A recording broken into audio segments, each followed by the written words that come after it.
कोयल परियोजना हो पानी का, जलाशय का परियोजना जो डैम बनना है, उसके बाद डालमिया नगर जो है, जो सिक पड़ा हुआ है, जिसको लालू प्रसाद यादव जी ने अपने रेलवे मंत्री होते हुए कारखाना दिया था वहाँ पे व्हील का, उसका डेवलपमेंट उसको रोक रखा है। इन सारे ज्वलन मुद्दाओं को उठाना है।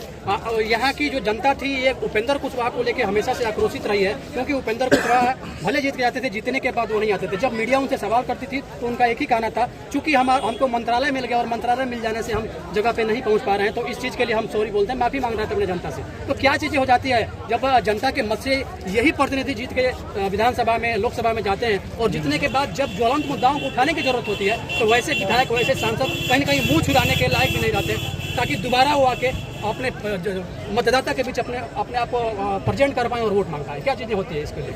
देखिए, आपके सवाल में ही आपने खुद से जवाब दे दिया कि उन्होंने जो है 5 साल जीतने के बाद सिर्फ ये बहाना बना के कि अब हम मंत्री बन गए, अब हम जनता के मुद्दों को कैसे उठाएं।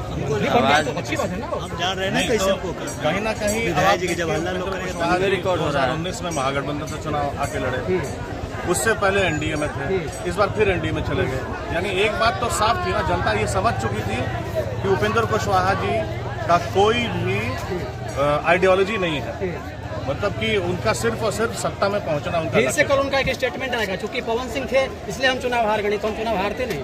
देखिए, ऐसा है, जब आदमी हारता है ना तो हार का ठीकरा दूसरे पे फोड़ता है, और अगर वो जीत जाते तो कहते ये हम जीत करके आए, हमें जनता ने चुना है, हमारे वादों को सही माना है।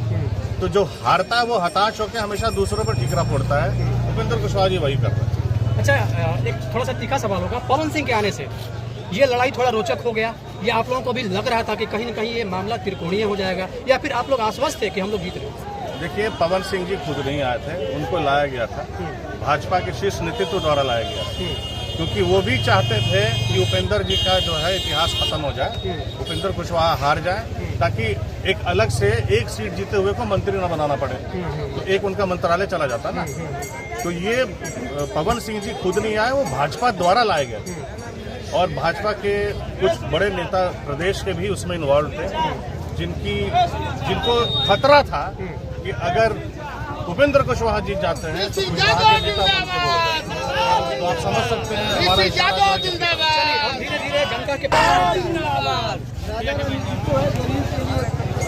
और किसान के लिए बहुत किसान बधाई देंगे कि राजा रानी जैसा किसान नेता जीत के आए हैं। किसान नेता जीत के आए, क्या कहना चाहेंगे?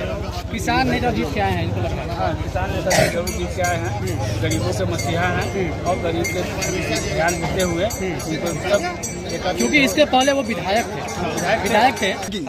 हकीकत ग्राउंड से नहीं जीत सकती है, ये गारंटी है। एक्सेप्ट करना चाहिए, हारिए तो हार क्यों एक्सेप्ट करे? हमारे सारे जनता वोट दे रहे हैं तो हम क्यों हार एक्सेप्ट करें? अच्छा। अगर हम वोट नहीं देते तो हार का एक्सेप्ट करते? यानी कि ईवीएम के साथ छेड़छाड़? हाँ, छेड़ हो रहा है।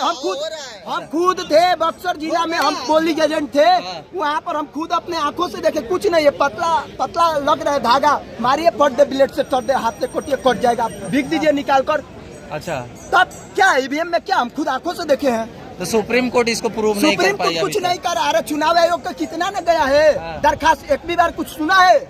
आप बताइए ना। आयोग तो प्रधानमंत्री पीएमओ के अंदर नहीं आता, वो स्वतंत्र। अरे सब उनका है। अब अच्छा बताइए, चुनाव आयोग के कौन है? चुनाव आयोग का अध्यक्ष कौन है? चुनाव आयोग के अध्यक्ष कौन है?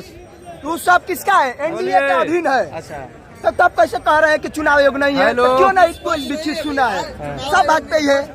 आप क्यों नहीं समझ रहे हैं? जितना भी रुझान देख रहे हैं सब मोदी मीडिया का खेल अच्छा, है। तो यहाँ से अगर राजा राम जीत रहे हैं तो इसमें भी रहेंगे, कहाँ नहीं अरे सुनिए, बात बता रहे, राजा राम का इतना वोटे न जनता दे दिया न, कहाँ ऊपर है गलती?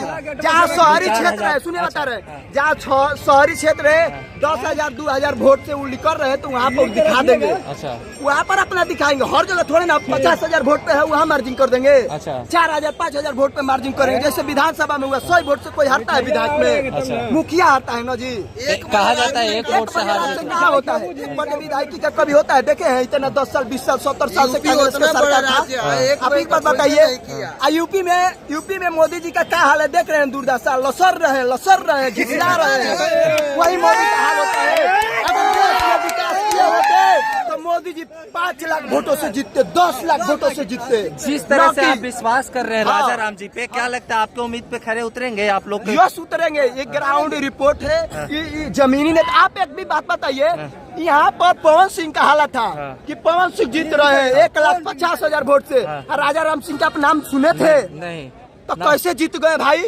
उनका कैडर वोट कहा जा रहा था। तो आप समझिए, आप तो बता ही रहे, ग्राउंड नेता है, वो एक एक आदमी से घर पर मिले हैं, उनका पैर देखे हैं, उनके सब चीज जानते हैं कि गली का हाथ टूटा हुआ है। 10 साल में 10 साल वो रहे हैं, विधायक भी रहे हैं शायद 10। विधायक रहे हैं। सुनिए बता रहे, उपेंद्र कुशवाहा 10 साल जीते, पूछिए तो वहाँ पर कितना बार आए हैं? 5 साल 1419 1419। हाँ, तो 5 साल में वो कितना बार उस क्षेत्र में घूमे हैं? आप बात बताइए। आप लोग का एक डेहरी में पुल है जो 1.5 साल 2 साल से लगभग गिरा हुआ है। तो बनवाए, आप नहीं इस सवाल करिएगा, हम लोग विपक्ष में है, बोलेंगे तो कहिएगा ना कि सरकार बन गई, आप करिए। ऐसे नहीं होता है, इसीलिए हमारे कांग्रेस की सरकार बनेगी। और राहुल गांधी जितना मेहनत किए हैं, आप लोग भी देख रहे हैं कि वो लोग 4000 किलोमीटर पैदल चले हैं। अच्छा, मोदी जी कभी पहले और काराकाट में आए थे? कभी नहीं, मोदी जी का कोई नाम ही नहीं जानता है। यानी डर सता गया था। आप काराकाट का नाम सुने थे कभी? नहीं। कैसे सुन गए? पवन सिंह के चलते। पवन सिंह के साथ, पवन सिंह के चलते क्यों सुने? क्योंकि वो पॉपुलर गायिका है, अभिनेता है, अब वो सब लौंडिया को नचा रहा था, इसीलिए सब पीछे पीछे घूम रहा था। राजा नरसिंह सिंह क्या थे? एक जमीनी नेता थे, इनको कोई पहचान नहीं रहा था। ये पैदल चलने वाले नेता है, और जहाँ स्कॉर्पियो फॉर्चूनर पर चलेंगे तो उनको ज्यादा जानेगा। देखिए, पवन सिंह से कोई हमको मतलब नहीं है, पवन सिंह जीते या हारे, मेन उपेंद्र कुशवाहा थे हम लोग के विपक्ष में। उपेंद्र कुशवाहा से लड़ाई है, अभी भी था। उपेंद्र कुशवाहा कुछ है नहीं, उनको पार्टी को तोड़ दिए नीतीश जी। सुनिए, बता रहे हैं मोदी को हराए। बात सही आपको बता रहे हैं, जो ग्राउंड का बात हुआ बता रही हूँ, तो इनको भी पता है कि मोदी हार रहे हैं। जो नीतीश कुमार हैं, चाहे देख रहे हैं नरेंद्र मोदी ने उनके पार्टी को कैसे तोड़ दिया, उसी आपको देख रहे चिराग पासवान की पार्टी को तोड़ दिया, चाचा भतीजा में अलग कर दिए। तो मोदी का यही काम है, किसी भी पार्टी को तोड़ना, फूट डालो, राज करो, अंग्रेज का नीति ला दिए हैं। तो विरोधी तो कह रहे हैं कि हाथी चले बदार, कुत्ता भौंके हजार। अरे भाई, आप बताइए एक बात बताइए, पुलवामा जब हमला हुआ उस समय मोदी जी क्यों नहीं पता किए कि कैसे वहाँ पर हमला हो गया? ये कैसे आप जान गए 400 पार होगा? इसके मतलब पहले से खेल कर चुके हैं। अच्छा। या करने वाले हैं। तो सर्जिकल स्ट्राइक भी तो वही किए थे। वही किए थे, मोदी जी ने किए थे। तो सर्जिकल स्ट्राइक मानते हैं ना किए थे मोदी जी? मोदी जी कुछ नहीं किए थे, वो सब जुमला कर रहे हैं। वो मरवाए थे पुलवामा में, जितने भी हमारे वहाँ पर जवान थे उनको सबको मरवा कर वोट का क्रेडिट लिए थे। अभी राम मंदिर के मुद्दा पर वोट लेने वाले थे, लेकिन जनता समझ गई, उनको एक भी वोट नहीं दी। वो जो भी वोट मिल रहा है वो ईवीएम के छेड़छाड़ी है, नहीं तो दबाव में वोट लिया जा रहा है। एक ये भी बात सच्चाई है।